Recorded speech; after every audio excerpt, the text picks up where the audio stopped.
Mic testing 1 2 3। Hello everyone, आज हम पढ़ेंगे क्लास 10th की हिस्ट्री का चैप्टर नेशनलिज्म इन इंडिया। तो हमारे चैप्टर की शुरुआत होती है अभी से 100 साल पहले 1914 में, जिस साल शुरू हुई थी द ग्रेट वॉर, जिसमें दो ग्रुप्स आपस में लड़ रहे थे ये दिखाने के लिए कि उनमें से कौन ज्यादा सुपीरियर है, कौन ज्यादा पावरफुल है। इस समय हमारा देश इंडिपेंडेंट नहीं था। इनफैक्ट हमारा देश बहुत टाइम बाद इंडिपेंडेंट हुआ था 1947 में। तो इस टाइम 1914 में हम ब्रिटेन की कॉलोनी थे और ब्रिटेन हम पे रूल करता था, जिसकी वजह से ना चाहते हुए भी हमारे सोल्जर्स को इस द ग्रेट वॉर में पार्टिसिपेट करना पड़ा ब्रिटेन की तरफ से। और इस वॉर की वजह से ना केवल हमारे यहाँ पॉलिटिकल चेंजेस आए बल्कि हमारी इकोनॉमी को भी बहुत ज्यादा इफेक्ट किया। पॉलिटिकली बाद में देखेंगे क्या हुआ था, पहले ये देखते हैं कि इस वॉर ने हमारी इकोनॉमी को कैसे अफेक्ट किया। पहला तो वॉर लड़ने के लिए गवर्नमेंट को चाहिए था बहुत सारा पैसा, और ये पैसा पाने के दो तरीके थे, या तो वो टैक्सेस बढ़ा दे या तो बोरो करे पैसे, यानी लोन ले। तो ये दोनों ही तरीकों से ही गवर्नमेंट ने पैसे लिए और ये सारे पैसे जो थे ये मिलिट्री एक्सपेंडिचर के लिए यूज किए गए। तो ये वॉर इंडिया से कितनी दूर हो रही थी, बट टैक्सेस हमारे यहाँ भी बढ़ गए। और इसके अलावा हमारे यहाँ कस्टम ड्यूटी भी बढ़ाई गई, यानी इंडिया में जो सामान इम्पोर्ट हो रहा है या एक्सपोर्ट हो रहा है उस पर भी टैक्स देना पड़ता था। तो इतने टैक्सेस की वजह से और सामान की कमी होने की वजह से चीजों के दाम बढ़ते ही जा रहे थे, जिसकी वजह से आम लोगों को बहुत प्रॉब्लम्स फेस करनी पड़ी। इतना ही नहीं, फोर्स्ड रिक्रूटमेंट होता था, यानी लोगों को जबरदस्ती शामिल किया जाता था आर्मी में और फिर यहाँ से बाहर भेजा जा रहा था लड़ने के लिए। इससे भी बहुत लोग गुस्से में थे। और इसी टाइम पे इन्फ्लुएंजा पैंडेमिक भी आ गया, सेम जैसे अभी कोरोना पैंडेमिक के टाइम में हमारी हालत थी, लोग मर रहे थे पूरे देश में, वैसे ही इन्फ्लुएंजा पैंडेमिक में भी हुआ था। अभी तो हमारे पास वैक्सीन है, सो हम लोग काफी सेफ हो गए थे, पर उस टाइम ये सब नहीं था, जिसकी वजह से बहुत सारे लोग मर गए थे। और इसी टाइम क्या हुआ था कि मॉनसून अच्छे से नहीं हुआ, जिसकी वजह से फूड ग्रेन का प्रोडक्शन अच्छे से नहीं हो पाया। तो यहाँ पे सूखा पड़ गया, लोगों को खाने की कमी थी और इन्फ्लुएंजा पैंडेमिक तो था ही, यानी बहुत ही ज्यादा प्रॉब्लमैटिक सिचुएशन हो गई। इनफैक्ट 1921 में जब इंडिया में सेंसस हुआ तो पता चला कि इस टाइम इंडिया में 12 से 13 मिलियन लोग भूखमरी और इन्फ्लुएंजा से मर गए थे। इतने सारे लोग तो वर्ल्ड वॉर की वजह से नहीं मरे थे। तो ये तो बात रही इकोनॉमिकली। पॉलिटिकली बात करें तो इस टाइम 9 जनवरी 1915 में साउथ अफ्रीका से इंडिया पधारते हैं गांधी जी। जैसे इंडिया उस टाइम ब्रिटेन की कॉलोनी था, वैसे ही साउथ अफ्रीका भी ब्रिटेन की कॉलोनी था। ब्रिटिश गवर्नमेंट ने साउथ अफ्रीका में ऐसे लॉज बनाए जो डिस्क्रिमिनेटरी थे और टैक्सेस भी बढ़ाए। एक ये भी लॉ आया जिसमें ये था कि कोई भी गवर्नमेंट की परमिशन के बिना साउथ अफ्रीका के एक स्टेट से दूसरे स्टेट नहीं जा सकता, वो परमिशन लेके ही जा सकते थे। तो गांधी जी ने इस लॉ के अगेंस्ट मूवमेंट किया, जिसमें कि बहुत सारे लोगों ने उनको सपोर्ट किया और उन्होंने ये किया कि उन्होंने सबके साथ मिलके न्यू कासल से ट्रांसवाल तक मार्च किया और इस कानून को शांति प्रिय तरीके से विरोध किया। ऐसा करने की वजह से वो अरेस्ट भी हुए, बट इसकी वजह से वो काफी पॉपुलर हुए और वहां के लोगों में भी ब्रिटिश से लड़ने की भावना आई। सो जब वो इंडिया आए तो उन्होंने इसी तरह से कंट्री के अलग अलग पार्ट में जाके सत्याग्रह किया। सत्याग्रह का मतलब है सत्य की राह पर चलना, और इस सत्य की राह में चलने के लिए किसी तरह की हिंसा का प्रयोग नहीं करना है। इनका मानना था कि जो भी गलत कर रहा है उनको हमें ये फील कराना चाहिए कि सही क्या है, और फोर्स यूज करके लड़ाई झगड़े करके कोई फायदा नहीं है। तो गांधी जी सत्याग्रह करके अंग्रेजों का विरोध कर रहे थे। भारत में आके जो सबसे पहला सत्याग्रह किया गांधी जी ने वो था बिहार के चंपारण जिले में। यहाँ पे किसानों को ना चाहते हुए भी इंडिगो उगाना पड़ता था, क्योंकि ये इंडिगो ब्रिटिश को चाहिए था। तो इसके विरोध में गांधी जी ने सत्याग्रह किया। फिर 1918 में अहमदाबाद में कॉटन मिल वर्कर्स चाहते थे कि उनकी वेजेस बढ़ाई जाए, इसके लिए भी गांधी जी ने उनका सपोर्ट किया सत्याग्रह करके। और इसके तुरंत बाद उनको खेड़ा जाना पड़ा। यहाँ पे प्लेग बीमारी फैल रही थी और यहाँ पे क्रॉप्स भी कम ग्रो हुई, जिसकी वजह से यहाँ पे किसान बहुत परेशान थे और वो कम फसल होने की वजह से ब्रिटिश को टैक्स भी नहीं दे पा रहे थे। तो इतनी मुश्किल में वो ये चाहते थे कि टैक्स देने से उनको छूट मिल जाए जब तक उनको ये प्रॉब्लम है। तो गांधी जी ने उनकी भी हेल्प की। So coming back to world war, तो इतना कुछ हो रहा था। सो इंडियंस फेल्ट की एक बार वॉर खत्म होगी तो इंडिया ने इतनी हेल्प करी है ब्रिटेन की, तो इसके बदले में इंडिया को कुछ तो मिलेगा ही। बट ऐसा हुआ नहीं। इतना सब करने के बदले में इंडिया को मिला राउलेट एक्ट। राउलेट एक्ट या anarchical and revolutionary crimes act पास किया था इंपीरियल लेजिस्लेटिव काउंसिल ने, यानी उस समय की जो पार्लियामेंट थी उसने ये एक्ट बनाया। इस इंपीरियल लेजिस्लेटिव काउंसिल में जो भी इंडियन मेंबर्स थे वो इस एक्ट का विरोध कर रहे थे, बट फिर भी ये एक्ट पास किया गया। तो इस एक्ट की वजह से गवर्नमेंट को बहुत ज्यादा पावर्स मिल गई। उनको अगर किसी पे शक होता था कि ये गवर्नमेंट के अगेंस्ट जा रहा है तो बिना कोई रीजन बताए या ट्रायल के उसको 2 साल तक की सजा मिल सकती थी, उसको जेल में बंद करके रख सकते थे और पुलिस कहीं भी जाके सर्च कर सकती थी बिना किसी वारंट के। और भी कई सारी चीज़ें इनको पावर मिली थी। तो ऐसे काले कानून के विरुद्ध गांधी जी ने अपने सत्याग्रह शुरू किया 6 अप्रैल से। बहुत सारी सिटीज़ में रैलीज ऑर्गेनाइज की गई, रेलवे वर्कशॉप में जो वर्कर्स थे वो स्ट्राइक पे चले गए, शॉप्स बंद कर दी गई। ये सब देख के ब्रिटिश गवर्नमेंट को लगने लगा कि कहीं लोग रेलवेज जिससे वो अपना रॉ मटेरियल लेते थे और टेलीग्राफ जिससे वो आपस में इंटरैक्ट करते थे, कहीं लोग इनकी इस लाइन ऑफ कम्युनिकेशन को नुकसान ना पहुंचाने लगे। इस डर से ब्रिटिश एडमिनिस्ट्रेशन ने नेशनलिस्ट के विरोध को दबाना शुरू कर दिया। उस समय पंजाब में बहुत ही ज्यादा रेवोल्यूशनरी एक्टिविटीज हो रही थी और पंजाब में सैफुद्दीन किचलू और डॉक्टर सत्यपाल इस एक्ट के अगेंस्ट प्रोटेस्ट कर रहे थे। 10 अप्रैल को गवर्नमेंट ने इन दोनों को अरेस्ट कर लिया राउलेट एक्ट के अंडर। तो वहां पे लोग और नाराज हो गए अंग्रेजी हुकूमत से। प्रोटेस्टर्स डिप्टी कमिश्नर के घर के बाहर जाके ये मांग करने लगे कि उनके लीडर्स को रिलीज किया जाए, बट गवर्नमेंट ने उनके ऊपर फायर करना शुरू कर दिया। इसके बाद लोग गवर्नमेंट बिल्डिंग्स पे अटैक करने लगे, जैसे बैंक, पोस्ट ऑफिस और रेलवे स्टेशन में। तो ये सब देखते हुए गवर्नमेंट ने ऑर्डर दिया कि दिल्ली और पंजाब में गांधी जी एंटर नहीं कर सकते, और ताकि फ्यूचर में और प्रोटेस्ट ना हो तो पंजाब में मार्शल लॉ आ गया और वहां की लॉ और ऑर्डर देखने की जिम्मेदारी दी गई ब्रिगेडियर जनरल डायर को। मार्शल लॉ में ये था कि 2 से ज्यादा लोग कहीं मिल नहीं सकते थे। फिर क्या हुआ कि 13 अप्रैल को बैसाखी का दिन था, तो आसपास के एरिया के लोग जलियांवाला बाग आए बैसाखी का त्योहार मनाने, जिनमें से कई लोगों को मार्शल लॉ के बारे में पता भी नहीं था और यहाँ कुछ लोग प्रोटेस्ट भी कर रहे थे। जब जनरल डायर को इसके बारे में पता चला कि जलियांवाला बाग में लोग बहुत सारे गैदर हुए हैं, तो वो वहां गए और उन्होंने बाहर जाने का रास्ता ब्लॉक कर दिया और लोगों को बिना वार्न किए उनके ऊपर फायरिंग शुरू कर दी, जिसकी वजह से सैकड़ों लोग मर गए। और फिर जैसे ही जलियांवाला बाग की न्यूज दूसरी जगह पहुंची तो लोगों ने ब्रिटिश गवर्नमेंट के खिलाफ प्रदर्शन शुरू कर दिया। बहुत जगह स्ट्राइक शुरू हो गई, पुलिस के साथ लड़ाई शुरू हो गई और गवर्नमेंट बिल्डिंग पे अटैक शुरू हो गए। और गवर्नमेंट ने उतनी ही सख्ती से लोगों को दबाना शुरू किया। लोगों से जमीन पे नाक रगड़वाई गई, स्ट्रीट्स पे क्रॉल करना पड़ता था और इन लोगों को सलाम करना पड़ता था। लोगों को मारा जाता था और कहीं कहीं बॉम्बिंग भी की गई ताकि लोगों को डर लगे ब्रिटिश से। इतना सारा वायलेंस देके गांधी जी ने राउलेट सत्याग्रह को बंद कर दिया। राउलेट सत्याग्रह भले ही पॉपुलर था, बट इसकी पॉपुलैरिटी सिर्फ टाउन्स या सिटीज तक ही सीमित थी। तो गांधी जी चाहते थे कि ब्रिटिश के खिलाफ मूवमेंट और लोगों तक भी पहुंचे। इसके लिए उन्होंने मुस्लिम्स और हिंदूज को साथ में आके ब्रिटिश के खिलाफ लड़ने के लिए बोला। तो ऐसे में मुस्लिम पॉपुलेशन को साथ में लाने के लिए उन्होंने मोहम्मद अली और शौकत अली के साथ मिलके खिलाफत मूवमेंट की शुरुआत की। खिलाफत इज नॉट लाइक खिलाफ as we think, but it was about caliphate. तो वर्ल्ड वॉर में अलाइड पावर्स जीत गई और सेंट्रल पावर्स हार गई थी। इन्हीं सेंट्रल पावर्स में ऑटोमन एम्पायर था। ऑटोमन एम्पायर का जो सुल्तान था, जो रूलर था, वही होता था कैलिफ,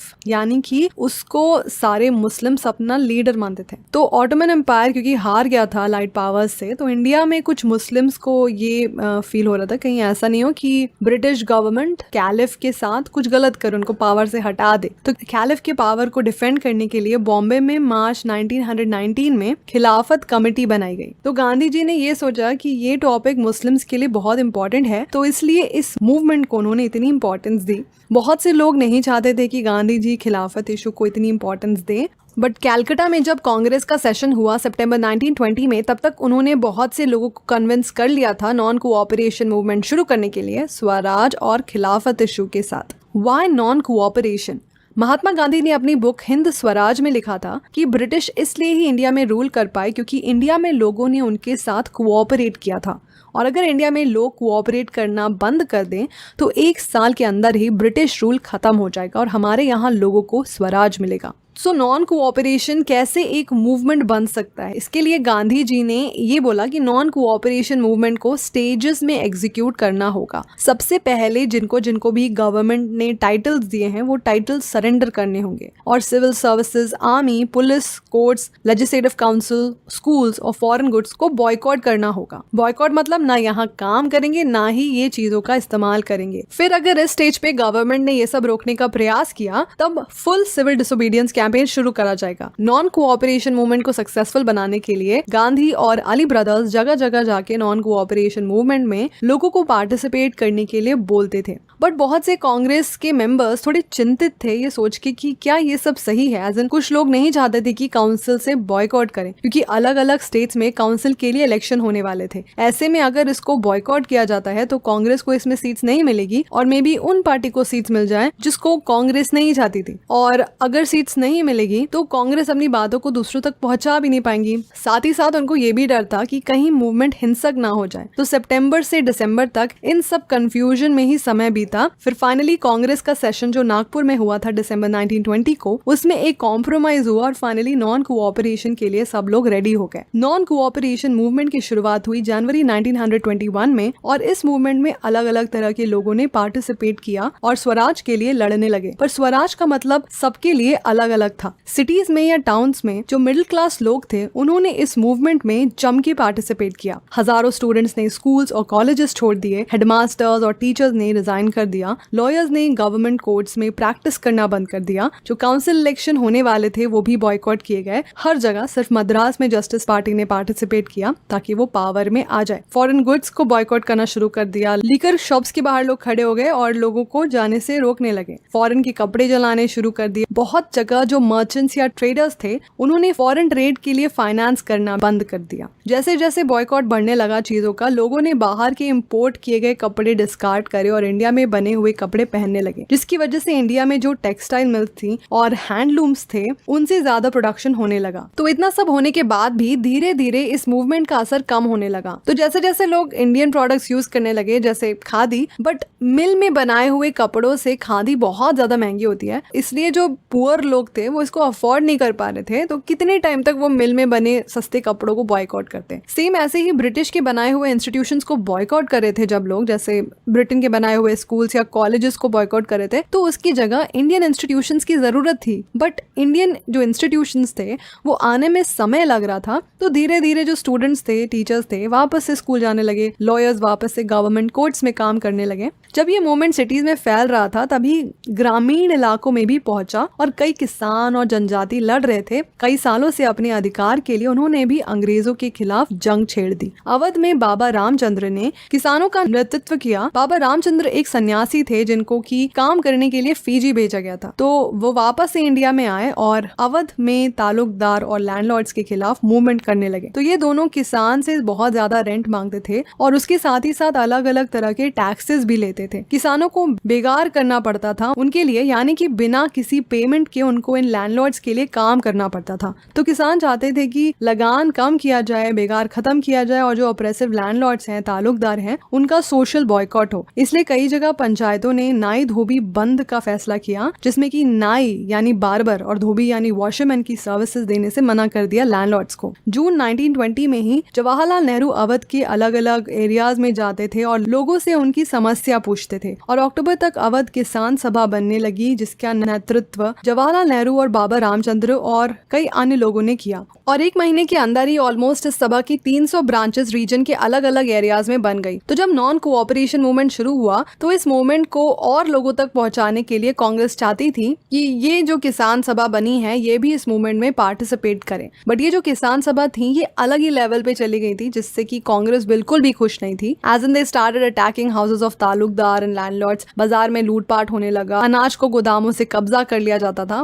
ट्राइबल किसान जो थे उन्होंने भी गांधी जी के स्वराज के आइडिया को अलग तरह से देखा। आंध्र प्रदेश के गुदेम हिल्स में 1920s के टाइम पे गुरिल्ला मूवमेंट शुरू हुआ। गुरिल्ला वॉर में क्या होता है कि जो लोकल लोग हैं उनको अपने एरिया की सराउंडिंग के बारे में अच्छे से पता होता है, तो वो उस चीज का फायदा उठाते हैं लड़ाई के लिए। वो इजिली एनिमी को सरप्राइज कर सकते हैं और ऐसे करके वो कोई भी वॉर जीत सकते हैं। तो ऐसे ही कुछ ट्राइबल मूवमेंट्स में हो रहा था, क्योंकि जो ब्रिटिश गवर्नमेंट थी उन्होंने फॉरेस्ट एरियाज को क्लोज कर दिया था और किसी को भी परमिशन नहीं थी अंदर जाने की। तो जो लोग वहां पे हमेशा रह रहे हैं उनके लिए ये बहुत ही बुरी चीज थी, क्योंकि वो कुछ भी जाके नहीं ले सकते थे फॉरेस्ट। फिर जब गवर्नमेंट उनसे बेगार कराने लगी तो इन हिल पीपल ने उनका विरोध किया और उन हिल पीपल की मदद के लिए आए अल्लूरी सीताराम राजू। इनको लोग मान्या विरोधु कहते थे, यानी जंगल के हीरो। ये 18 साल की उम्र में सन्यासी बन गए थे। इन्होंने ट्राइबल्स को उनके राइट्स के बारे में बताया और लोग उनके साथ जो अन्याय कर रहे थे उनके खिलाफ लड़ने को बोला। उन्होंने आसपास में रह रहे कई लोगों के साथ मिलकर आर्मी बनाई, क्योंकि वो ट्रेडिशनल वेपन्स यूज करते थे। एंड देन ही रियलाइज कि ट्रेडिशनल वेपन से वो बंदूकों का सामना नहीं कर सकते थे। उनके लिए बेटर ये था कि वो एनिमी के वेपन वेपन्स लेके एनिमी से लड़े। And the best thing was, जब भी वो किसी पुलिस स्टेशन में अटैक करते थे सामान लेने के लिए, तो वो बाकायदा स्टेशन डायरी में लिखते थे कि वहां से वो क्या क्या लेके जा रहे हैं और किस टाइम और किस डेट को अटैक किया उन्होंने। एंड बेस्ट ऑफ ऑल वो बोलते थे पुलिस को कि हिम्मत है तो मेरे को पकड़ के दिखाओ, like totally catch me if you can types. इनको पकड़ने के लिए ब्रिटिश ने सैकड़ों मालाबार स्पेशल पुलिस के सोल्जर्स लगा दिया, असम राइफल्स के टॉप ब्रिटिश ऑफिशियल्स को लगा दिया और बहुत ही मुश्किल के बाद अनफॉर्चुनेटली 1924 में उनको मार दिया ब्रिटिश ने।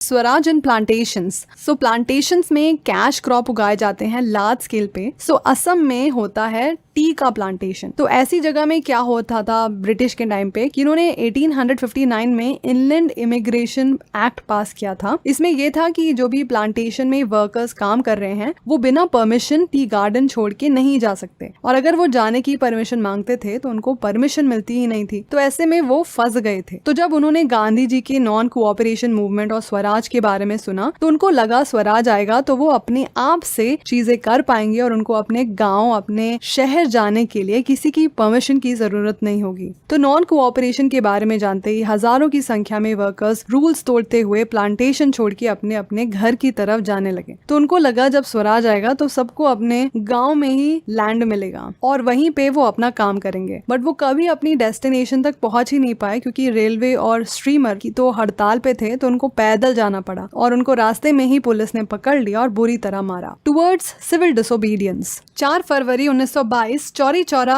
जो कि यूनाइटेड प्रोविंस के गोरखपुर डिस्ट्रिक्ट में था, वहां पे जब प्रोटेस्टर्स नॉन कोऑपरेशन मूवमेंट में पार्टिसिपेट कर रहे थे तब पुलिस ने उनके ऊपर फायरिंग शुरू कर दी। उसकी रिटेलिएशन में कुछ लोगों ने जाके पुलिस स्टेशन को जला दिया जिसमें कई लोग मर गए। तो महात्मा गांधी इससे थोड़े हॉरिफाइड हो गए थे और उन्होंने फिर जो नॉन कोऑपरेशन मूवमेंट चल रहा था इसको वापस ले लिया। उनका ये मानना था कि सत्याग्रह करने वालों को पहले ये सिखाना पड़ेगा कि जन आंदोलन करने का सही तरीका क्या है, कि हिंसा का प्रयोग नहीं करना है। बट कांग्रेस के कुछ लीडर चाहते थे कि वो प्रोविंशियल काउंसिल में जो इलेक्शंस होने हैं उसमें पार्टिसिपेट करें। तो इसके लिए सीआर दास और मोतीलाल नेहरू ने कांग्रेस के अंदर ही रहते हुए ही स्वराज पार्टी बनाई। सो ये बात कर रहे थे इलेक्शन लड़ने की, बट जवाहरलाल नेहरू और सुभाष चंद्र बोस मास एजिटेशन चाहते थे ताकि इंडिया को फुल इंडिपेंडेंस मिले। इसी बीच 1920s में ही 2 फैक्टर ने वापस से इंडिया की पॉलिटिक्स को शेप किया। पहले था ग्रेट इकोनॉमिक डिप्रेशन और दूसरा था साइमन कमीशन। तो ग्रेट इकोनॉमिक डिप्रेशन था वो 1929 से शुरू हुआ, बट इसकी पहले ही हालत खराब हो रही थी वर्ल्ड में। सो इंडिया में ज्यादातर लोग अभी की तरह उस टाइम भी एग्रीकल्चर पे ही डिपेंडेंट थे और उस टाइम ब्रिटिश हमारे लोगों को फोर्स करता था कैश क्रॉप्स उगाने के लिए ताकि ब्रिटेन वो एज रॉ मटेरियल यूज कर सके। बट देन जब हर जगह डिप्रेशन था, इकोनॉमी में अनएम्प्लॉयमेंट थी, लोग सामान नहीं ले रहे थे, तो ऐसे में यहाँ के फार्मर्स जिन्होंने एक्सपोर्ट करने के लिए कैश क्रॉप्स उगाई थी वो लोग इफेक्ट हुए क्योंकि उनका सामान खरीदा ही नहीं जा रहा था। तो ये सिचुएशन 1930s के बाद और भी ज्यादा खराब हो गई और जब फार्मर्स अपना प्रोड्यूस बेच नहीं पाएंगे तो रेवेन्यू भी नहीं दे पाएंगे लैंडलॉर्ड्स को। तो इसकी वजह से कई किसान आंदोलन हुए इंडिया में। और दूसरा फैक्टर था साइमन कमीशन। ये क्या था कि 1919 में जो मॉन्टेग्यू चेम्सफोर्ड रिफॉर्म आया था इंडिया में, इसमें लिखा हुआ था कि कैसे इंडिया को रन करना है, बाकायदा एक तरह का कॉन्स्टिट्यूशन मानो। इसमें ये भी लिखा हुआ था कि 10 साल के बाद एक कमीशन बनाया जाएगा जो ये देखेगा कि ये रिफॉर्म सही है या नहीं, और अगर कोई चेंजेस लाने हैं तो वो भी बताएगा वो कमीशन। ब्रिटेन की बात करें तो वहां पावर में थी कंजर्वेटिव गवर्नमेंट, जिसे टोरी गवर्नमेंट भी कहते हैं। टोरी गवर्नमेंट ने कमीशन बनाया और इस कमीशन के जो चेयरमैन थे वो थे सर जॉन साइमन। बट ये जो कमीशन बना, इससे इंडिया में बहुत से लोग नाराज थे क्योंकि इस कमीशन में जो 7 लोग अपॉइंट किए गए थे इनमें से कोई भी इंडियन मेंबर नहीं था, सारे अंग्रेज थे। तो जब साइमन कमीशन इंडिया में आए 1928 में, तो उनको हर जगह साइमन गो बैक के नारे सुनने को मिले। कांग्रेस और मुस्लिम लीग दोनों ने ही इस कमीशन के खिलाफ डेमोन्स्ट्रेशन किया। फिर 1929 में लॉर्ड इरविन ने मामला शांत करने के लिए ये ऑफर किया कि इंडिया को डोमिनियन स्टेटस मिलेगा। डोमिनियन स्टेटस में ये था कि इंडिया में लोग अपने आप से गवर्नमेंट को रन कर सकते थे, बट उनको ब्रिटेन के अधीन होना पड़ेगा, यानी बराबर से ट्रीटमेंट नहीं मिलेगा। तो डोमिनियन स्टेटस देने की बात तो हुई, बट कोई क्लैरिटी नहीं थी कि ये कब तक होगा। और जब ये साइमन कमीशन ने रिपोर्ट दी, इसके हिसाब से एक राउंड टेबल कॉन्फ्रेंस लंदन में होनी थी, जिसमें ये जो कमीशन की जो भी रिपोर्ट थी वो डिस्कस होनी थी। तो इस टाइम कांग्रेस दो भागों में बढ़ गई। एक थे लिबरल्स या मॉडरेट्स जो चाहते थे कि चेंजेस नहीं लाने चाहिए, जो हो रहा है वो ठीक है, डोमिनियन स्टेटस से वो खुश हो गए थे। और दूसरे थे रेडिकल्स, जिनको लीड कर रहे थे जवाहरलाल नेहरू और सुभाष चंद्र बोस। उनको चेंजेस लाने थे और वो इस डोमिनियन स्टेटस से बिल्कुल भी खुश नहीं थे। दिसंबर 1929 में कांग्रेस का सेशन हुआ लाहौर में। इस सेशन में प्रेसिडेंट थे जवाहरलाल नेहरू और उन्होंने इस सेशन में पूर्ण स्वराज या फुल इंडिपेंडेंस ऑफ इंडिया की मांग को ऑफिशियली डिक्लेयर किया और बोला कि 26 जनवरी 1930 देश में इंडिपेंडेंस डे के रूप में बनाया जाएगा, जिसमें लोग भारत को आजाद करने की शपथ लेंगे। बट कुछ ही लोगों ने इस डे को सेलिब्रेट किया। So Gandhi ji came up with another plan जो कि लोगों की डेली लाइफ से जुड़ा हो, ताकि वो स्वतंत्रता के विचारों को लोगों तक पहुंचा सके। ऐसे में जो चीज उनको लगा कि सारे देश को एक कर सकती है वो है नमक। अब नमक में ऐसा क्या खास था? नमक सब यूज करते हैं, चाहे गरीब हो या अमीर। तो ब्रिटिश के टाइम पे क्या था कि सिर्फ गवर्नमेंट ही सॉल्ट का प्रोडक्शन कर सकती थी और उस पे भी बहुत सारा टैक्स चार्ज करते थे। तो गांधी जी ने लॉर्ड इरविन को 31 जनवरी 1930 को एक लेटर लिखा, जिसमें उन्होंने अपने 11 मांगे बताई। और ये 11 मांगे बहुत ही डाइवर्स थी। कहीं वो इन 11 मांगों में इंडस्ट्रियलिस्ट की बात कर रहे थे, कभी किसान की। ऐसा करके वो ये चाहते थे कि सारे ग्रुप्स उनके साथ आ जाए। और इनमें से एक डिमांड थी सॉल्ट से टैक्स हटाने के लिए। और ये जो लेटर था ये एक तरह का अल्टीमेटम था। उन्होंने बोला कि अगर ये डिमांड 11 मार्च तक पूरी नहीं हुई तो कांग्रेस सिविल डिसोबीडियंस कैंपेन शुरू कर देगी। बट इरविन वाज लाइक, मैं झुकेगा नहीं।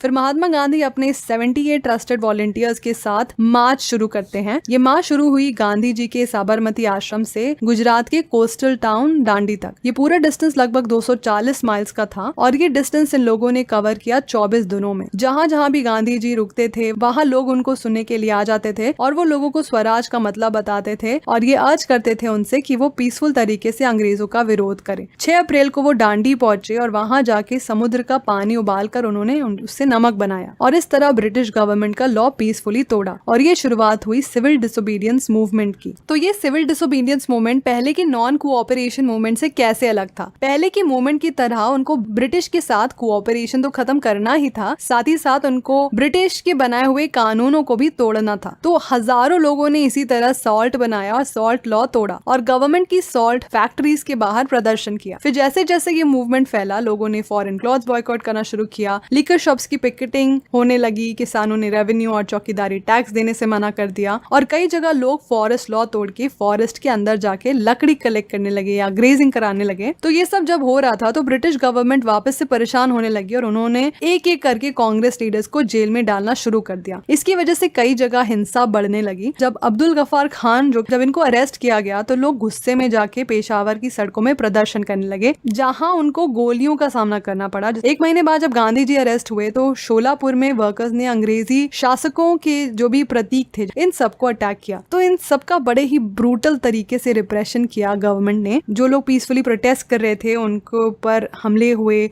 महिलाओं और बच्चों को पीटा गया और करीब 1 लाख लोगों को अरेस्ट किया गया। फिर इतना सब हो रहा था तो गांधी जी ने वापस से मूवमेंट को खत्म कर दिया और इरविन के साथ एक पैक्ट बनाया, गांधी इरविन पैक्ट ऑन 5 मार्च 1931। इस पैक्ट के हिसाब से Gandhi ji round table conference में पार्टिसिपेट करने को रेडी हो गए। पहली राउंड टेबल कॉन्फ्रेंस हुई थी 1929 में, जिसको कि कांग्रेस ने बॉयकॉट किया था। तो ये गांधी जी ने माना और गवर्नमेंट ने ये माना कि जो पॉलिटिकल प्रिजनर्स हैं उनको रिलीज कर दिया जाएगा। फिर दिसंबर 1931 को गांधी जी गए राउंड टेबल कॉन्फ्रेंस में, बट जो भी डिस्कशन करने गए थे वो फेल हो गई और उनको खाली हाथ वापस आना पड़ा। जब वो इंडिया आए ही सॉ गवर्नमेंट ने वापस से अपनी रिप्रेशन शुरू कर दी। अब्दुल गफ्फार खान और जवाहरलाल नेहरू जेल में ही थे। कांग्रेस को इलीगल डिक्लेयर कर दिया था। उनकी मीटिंग्स, डेमोन्स्ट्रेशंस और बॉयकॉट रोकने का भी एकदम इंतजाम कर दिया था। गांधी जी ने वापस से सिविल डिसोबीडियंस मूवमेंट की शुरुआत की, बट अब की बार ये बिल्कुल भी पॉपुलर नहीं हो पाया पहले की तरह। तो इन्हीं सब के बीच जब ये सब हो रहा था तो भारत में और भी लोग थे जो ये मानते थे कि नॉन वायलेंट तरीके से कुछ भी हासिल नहीं होना है, बल्कि हमें लड़के ही अंग्रेजों को यहाँ से भगाना पड़ेगा, वो अपने आप से नहीं जाने वाले। 1928 को हिंदुस्तान सोशलिस्ट रिपब्लिकन आर्मी बनाई गई दिल्ली के फिरोज शाह कोटला में। इसके लीडर थे भगत सिंह, जतिन दास और अजय घोष। HSRA ने अलग अलग एरियाज में ब्रिटिश पावर के जो भी सिंबल्स थे उनको अटैक किया। अप्रैल 1929 में भगत सिंह और बटुकेश्वर दत्त ने मिलकर लेजिस्लेटिव असेंबली में बॉम्ब फेंका अपने व्यूज को फैलाने के लिए, और भगत सिंह बहुत ही कम उम्र में उनको फांसी की सजा सुनाई कॉलोनियल गवर्नमेंट ने। सो एक तरफ हमारे यहाँ पीसफुल प्रोटेस्ट चल रहा था और एक तरफ क्रांतिकारी लोग ब्रिटिश को फोर्स के थ्रू हरा रहे थे। How participants saw the movement. अब देखते हैं कि किन किन किन ग्रुप्स ने सिविल डिसोबीडियंस मूवमेंट में पार्टिसिपेट किया था। गांव के रिच पेजेंट्स की बात करें जैसे गुजरात के पटीदार या उत्तर प्रदेश के जाट, इन सब ने मूवमेंट में जम के पार्टिसिपेट किया क्योंकि ये कमर्शियल क्रॉप्स उगाते थे। तो जब डिप्रेशन हुआ इन लोगों को काफी नुकसान हुआ, जिसकी वजह से गवर्नमेंट को रेवेन्यू भी नहीं दे पा रहे थे, ना ही गवर्नमेंट रेवेन्यू ही कम कर रही थी, जिसकी वजह से काफी असंतोष था इन किसानों के बीच। उनके लिए स्वराज का मतलब ये था कि उनको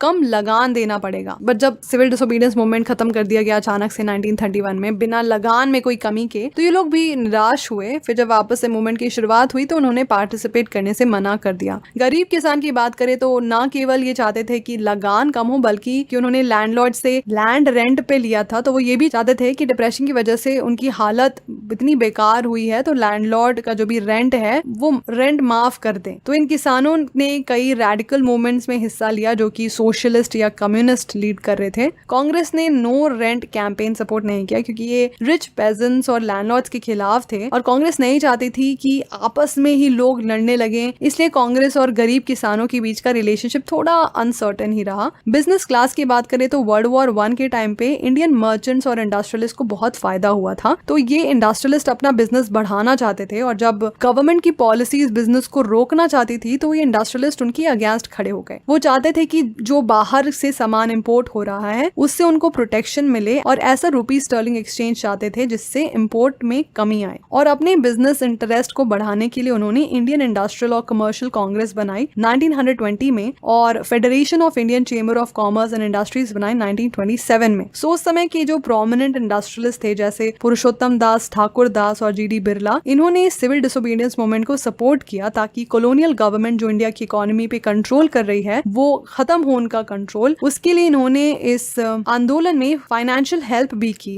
बट राउंड टेबल कॉन्फ्रेंस जब फेल हो गई तो बिजनेस ग्रुप्स इतने ज्यादा एक्साइटेड नहीं थे अबाउट द मूवमेंट और वो ये नहीं चाहते थे कि लड़ाई हो क्योंकि उससे उनके बिजनेस पे असर पड़ेगा। और जो नए कांग्रेस के लीडर्स बन के उभर रहे थे वो थोड़े रेडिकल थे, तो बिजनेसमैन उनसे भी थोड़ा डरे हुए थे कि फ्यूचर में कांग्रेस का स्टैंड क्या रहेगा अबाउट इंडस्ट्रीज एंड ऑल। जो इंडस्ट्रियल वर्कर्स थे उन्होंने नागपुर के अलावा कहीं और ज्यादा संख्या में सिविल डिसोबीडियंस मूवमेंट में पार्टिसिपेट नहीं किया क्योंकि जो इंडस्ट्रियलिस्ट थे वो कांग्रेस के पास चले गए थे, ऐसे में वर्कर्स दूर ही थे उनसे। बट स्टिल कुछ वर्कर्स ने बॉयकॉट किया फॉरेन गुड्स का, अपनी लो वेजेस और पुअर वर्किंग कंडीशन के खिलाफ आवाज उठाई। बट कांग्रेस वर्कर्स की डिमांड को मुद्दा नहीं बनाना चाहती थी क्योंकि उससे इंडस्ट्रियलिस्ट उनसे दूर जा सकते थे। बट इस सिविल डिसोबीडियंस मूवमेंट में वुमेन ने बढ़ चढ़ के हिस्सा लिया। गांधी जी के सॉल्ट सत्याग्रह के टाइम हजारों महिलाएं अपने घरों से बाहर निकली उनकी बातें सुनने के लिए। उन्होंने प्रोटेस्ट में पार्टिसिपेट किया, सॉल्ट मैन्युफैक्चर किया और इन सब की वजह से जेल भी जाना पड़ा। गांधी जी की बातें सुन के उनको रियलाइज हुआ कि देश की सेवा करना उनका कर्तव्य है। बट इतना सब करने के बाद भी वुमेन का रोल एज सच सोसाइटी में बदला नहीं। गांधी जी का मानना था कि महिलाओं का काम है घर संभालना, चूल्हा चौका करना और एक अच्छी माँ और अच्छी पत्नी बनना। इसलिए बहुत समय तक कांग्रेस में महिलाओं को कोई महत्वपूर्ण पद नहीं मिला, बट उनकी सिंबॉलिक प्रेजेंस ही चाहती थी Congress. Limits of civil disobedience. सारे ग्रुप स्वराज के आइडिया को लेके इंटरेस्टेड नहीं थे। ऐसे ही एक ग्रुप अनटचेबल्स का था जो कि 1930s से खुद को दलित या ऑप्रेस्ड कहने लगे थे। बहुत टाइम तक कांग्रेस ने दलित्स की डिमांड्स को इग्नोर किया क्योंकि वो नहीं चाहते थे कि अपर कास्ट हिंदूज ऑफेंड हो जाएं। बट गांधी जी ने ये बोला कि जब तक अनटचेबिलिटी नहीं हटेगी तब तक स्वराज की स्थापना नहीं हो सकती। उन्होंने अनटचेबल्स को हरिजन यानी ईश्वर की संतान बताया। उन्होंने सत्याग्रह किया ताकि उनको मंदिरों में पब्लिक वेल्स, टैंक्स, रोड्स और स्कूल्स यूज करने का मौका मिले। भंगी के काम को डिग्निफाई करने के लिए वो खुद टॉयलेट साफ करने लगे और अपर कास्ट को समझाने लगे कि वो अपना हृदय परिवर्तन करे और अनटचेबिलिटी जैसे पाप को ना करे। बट बहुत सारे दलित लीडर्स को गांधी जी का ये सोल्यूशन सही नहीं लग रहा था। उन्होंने अनटचेबल्स को ऑर्गेनाइज किया और एजुकेशनल इंस्टीट्यूशंस में रिजर्वेशंस की डिमांड की और उन्होंने लेजिस्लेटिव काउंसिल में दलित मेंबर्स के लिए सेपरेट इलेक्टोरेट की बात की। सेपरेट इलेक्टोरेट में क्या होता है कि अगर कोई सीट सेपरेट इलेक्टोरेट के लिए रिजर्व्ड है तो उस इलेक्शन में उसी कम्युनिटी के लोग खड़े होंगे इलेक्शन के लिए और वोट भी उसी कम्युनिटी के लोग करेंगे। बाकी उस एरिया में अगर कोई दूसरी कम्युनिटी रहती भी है तो उन लोगों को इलेक्शन में पार्टिसिपेशन नहीं मिलेगा, ना ही वो वोट कर सकते हैं। तो इन लीडर्स का मानना था कि अगर अनटचेबल्स की सोशल डिसेबिलिटीज हटानी है तो उनको पॉलिटिकली एम्पावर करना होगा। तो दलित का पार्टिसिपेशन सिविल डिसोबीडियंस मूवमेंट में कम ही था, स्पेशली महाराष्ट्र और नागपुर रीजन में, क्योंकि यहाँ पे इनकी ऑर्गेनाइजेशन काफी स्ट्रॉन्ग थी। Doctor B R. अम्बेडकर ने डिप्रेस क्लासेस एसोसिएशंस बनाए दलित्स के लिए 1930 में और ये भी गए थे गांधी जी के साथ सेकेंड राउंड टेबल कॉन्फ्रेंस में, और वहां जाके गांधी जी के साथ काफी वाद विवाद भी हुआ जब इन्होंने दलित के लिए सेपरेट इलेक्टोरेट की मांग की और अंग्रेजों ने अंबेडकर जी की बात मान ली और दलित को सेपरेट इलेक्टोरेट दे दिए। तो गांधी जी से बहुत नाराज हुए और वो आमरण अनशन पे बैठ गए। वो नहीं चाहते थे कि दलित के लिए सेपरेट इलेक्टोरेट हो क्योंकि उसकी वजह से सोसाइटी में और भी अलगाव होगा। फिर अंबेडकर ने गांधी जी की बात मानी और दोनों के बीच में पूना पैक्ट साइन हुआ सितंबर 1932 में। इस पैक्ट में डिप्रेस क्लासेस के लिए सीट्स रिजर्व की गई प्रोविंशियल और सेंट्रल लेजिस्लेटिव असेंबली में। तो रिजर्व सीट्स में क्या था कि इलेक्शन के लिए खड़े होंगे दलित्स, बट उनको वोट सब कोई कर सकता है। दलित्स के अलावा जो दूसरा ग्रुप था जिसने सिविल डिसोबीडियंस मूवमेंट में ज्यादा इंटरेस्ट नहीं दिखाया वो थे मुस्लिम ऑर्गेनाइजेशंस। जब खिलाफत मूवमेंट खत्म हुआ तो कांग्रेस ने जिस इश्यू को लेके मुस्लिम्स का सपोर्ट पाना चाहा था उसका कोई रिजल्ट नहीं निकला, जिसकी वजह से मुस्लिम्स कांग्रेस से थोड़ा दूर ही थे। और मुस्लिम लीग जो कि पहले ही बन चुकी थी 1906 में, बट जब खिलाफत इशू बहुत ज्यादा पावरफुल हो रहा था और कांग्रेस उसको इशू बना रही थी तो मुस्लिम लीग की पावर थोड़ी कम हो गई थी। तो खिलाफत मूवमेंट की खत्म होने के बाद वापस से मुस्लिम लीग ज्यादा पावरफुल हो गई, जिसकी वजह से मुस्लिम यूथ उसमें इंटरेस्ट दिखाने लगे। In response Hindu nationalist groups बनने लगे जैसे हिंदू महासभा एंड ऑल, और इसकी वजह से हिंदू मुस्लिम की टेंशन बढ़ने लगी। कांग्रेस और मुस्लिम लीग ने 1927 में एक अलायंस बनाना चाहा ताकि वो दोनों साथ में मिलकर ब्रिटिश के सामने कॉमन डिमांड रख सकें, बट दोनों के बीच में ये प्रॉब्लम आ रही थी कि इलेक्शन में सीट्स का बंटवारा कैसे हो, कितनी सीट्स किसको मिलनी चाहिए। मुस्लिम्स को ऑलरेडी सेपरेट इलेक्टोरेट मिला हुआ था तो कांग्रेस चाहती थी कि सबका जॉइंट इलेक्टोरेट हो, सेपरेट इलेक्टोरेट ना हो। बट बहुत नाटक के बाद मोहम्मद अली जिन्ना जॉइंट इलेक्टोरेट के लिए रेडी हुए, बट इनकी कुछ डिमांड्स थी। जैसे वो चाहते थे कि सेंट्रल असेंबली में मुस्लिम्स के लिए 1/3 सीट्स रिजर्व की जाएं और बंगाल और पंजाब में जितनी मुस्लिम पॉपुलेशन है उसके हिसाब से सीट्स मिले। कांग्रेस ने मुस्लिम लीग की ये बात नहीं मानी और मुस्लिम लीग और कांग्रेस के बीच में डिफरेंस हमेशा के लिए बढ़ गया। Sense of collective belonging. Nationalism तब फैलता है जब लोगों में ये भावना आती है कि हम सब एक ही देश के निवासी हैं, कि भले ही हम सब अलग अलग लैंग्वेजेस बोलते हैं बट एक चीज है जो हम सबको कनेक्ट करती है। और जैसे कि हमने देखा कि नेशन को पर्सोनिफाई किया जाता है हर जगह, यानी नेशन को एक पर्सन के जैसा रिप्रेजेंट किया जाता था। 20th सेंचुरी में जब भारत में राष्ट्रवाद बढ़ने लगा तब हमारे देश की पहचान भारत माता से की जाने लगी। भारत माता की छवि सबसे पहले बनाई थी बंकिम चंद्र चट्टोपाध्याय ने। उन्होंने भारत माता की सराहना में लिखा वंदे मातरम और बाद में इस गीत को उन्होंने अपनी नॉवल आनंद मठ में इंक्लूड किया। और 1905 में जब स्वदेशी मूवमेंट चला तब वंदे मातरम बढ़ चढ़ के लोगों ने गाया। ये सबको देख के अवनींद्रनाथ टैगोर ने भारत माता की पेंटिंग बनाई। इस पेंटिंग में भारत माता को सेज या साधु जैसे दिखाया गया है। वो काम, कंपोज, डिवाइन और स्पिरिचुअल दिख रही हैं। इसके बाद भारत माता को अलग अलग रूप दिए आर्टिस्ट ने और भारत माता के प्रति जो श्रद्धा रखता था उसको राष्ट्रवादी माना जाने लगा। ब्रिटिश हिस्टोरियंस ये दिखाना चाहते थे कि ब्रिटेन के आने से पहले हमारे यहाँ के राजा आपस में लड़ते ही रहते थे और इंडिया एक ब्रिटिश के टाइम पे हुआ था, उसके पहले ये सब अलग अलग था। ब्रिटेन को हमारी यूनिटी से ज्यादा हमारी डाइवर्सिटी दिखती थी जिसको उन्होंने बहुत फायदा उठाया। पर इंडिया को समझने के लिए ये जानना बहुत जरूरी है कि हमारा इतिहास हजारों साल पुराना है। 19th सेंचुरी के आखिर में जो नेशनलिस्ट थे उन्होंने बात जो गाते थे और गाँव जाके फोक सॉन्ग्स और लेजेंड्स जो थे उन सबको कलेक्ट करना शुरू किया। उनका मानना था कि ये सब इंडिया के रियल कल्चर के बारे में बताते हैं क्योंकि इनको ब्रिटिश ने अभी तक करप्ट नहीं किया है। तो इन सब को जानकर हम खुद को, अपने इतिहास को, अपने देश को अच्छे तरीके से जान सकते हैं। बंगाल में इसे कलेक्ट करने का काम रविंद्रनाथ टैगोर ने किया। मद्रास में नतेशा शास्त्री ने 4 वॉल्यूम का कलेक्शन रिलीज किया, फोकलोर ऑफ सदर्न इंडिया नाम का, जिसमें तमिल फोक टेल्स थे। ऐसे ही हमारे देश के लिए अलग अलग फ्लैग बन रहे थे। जैसे बंगाल में जब स्वदेशी मूवमेंट हुआ उस टाइम पे तिरंगा झंडा बनाया गया था। इस फ्लैग में 8 लोटस बने हुए थे जो इंडिया की 8 प्रोविंसेस को दर्शाते थे। फिर 1921 में गांधी जी ने एक नया फ्लैग बनाया, स्वराज फ्लैग। एक और तरीका जो यूज किया नेशनलिज्म बढ़ाने के लिए वो था रीइंटरप्रिटेशन ऑफ हिस्ट्री। 19th सेंचुरी के अंत तक लोगों को लगने लगा कि अगर हमें खुद पे गर्व करना है तो उसके लिए सबसे पहले जो हिस्ट्री हमें पढ़ाई जा रही है उसको अलग ढंग से पढ़ना पड़ेगा। ब्रिटिशर्स हमें बैकवर्ड और प्रिमिटिव समझते थे और वो ये मानते थे कि हम अपने आप को रूल नहीं कर सकते थे। तो उसके रिस्पॉन्स में इंडियंस अपने पास्ट को और अच्छे से समझने लगे और जानने लगे कि हमारा इतिहास कितना पुराना है और हमने कितनी एरियाज में प्रोग्रेस किया था, be it art and architecture, science, mathematics, religion and culture, law and philosophy, crafts and trade. उसके बाद डिक्लाइन होना शुरू हो गया जब से हमारी कंट्री कॉलोनाइज हुई। तो नेशनलिस्ट ने बताया लोगों को कि कैसे इंडिया पहले एक ताकतवर देश था जो कई एरियाज में विश्व गुरु था। तो वापस से अगर हमें वही प्रोग्रेस चाहिए तो हमें इंडिया को ब्रिटिश रूल से आजादी दिलानी होगी। सो फाइनली सबकी हेल्प से हमारा देश आजाद हो गया। And it is the end of the video. I hope आपको ये वीडियो समझ में आया हो। If you like the video, give it a big thumbs up. All the very best for your exam. Take care. Bye. फीकी शाम से हुई ना तो से